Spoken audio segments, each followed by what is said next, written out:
We begin with a warning tonight from the Bexar County Sheriff. Investigators say scammers are spoofing government numbers, pretending to be deputies, and pressuring victims to pay fake fines through Bitcoin ATMs. Some people here in Bexar County have lost more than $20,000.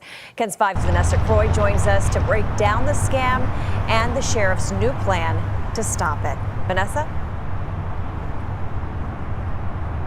Well, ECs, the losses are staggering, and these crooks are smart and savvy. In fact, the sheriff told us that just yesterday, these scammers had one woman on the phone for 8 hours as she drove around the city depositing her money into Bitcoin ATMs. But the sheriff says by the time BCSO was finally able to step in and help, she had handed over nearly $23,000 to these scammers. Now, investigators are calling it the jury duty scam.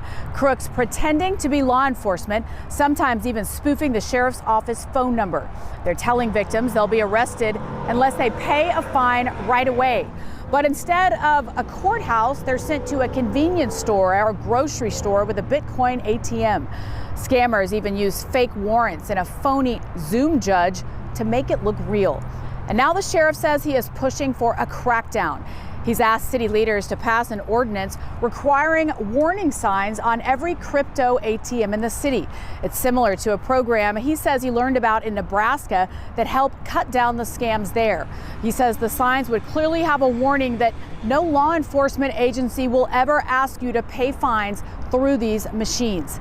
The sheriff says the amounts victims have lost to these scammers jumped from $10,000 in 2020 to more than $300,000 last year.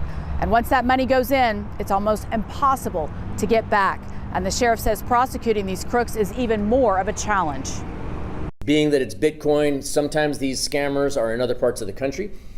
Sometimes they're even in other countries. And in some instances, we've actually found that these calls have been traced, not necessarily in these, but we've found where some of these rings have been traced back to prison systems in other states. So in other words, they're prison inmates that have gotten hold of cell phones, and they're perpetrating these frauds from behind bars.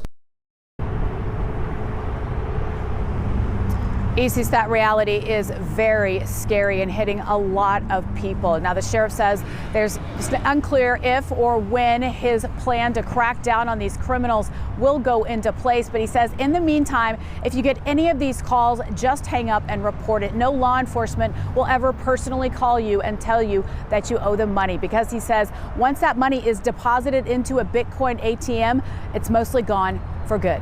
Reporting near downtown, Vanessa Croy, KENS 5.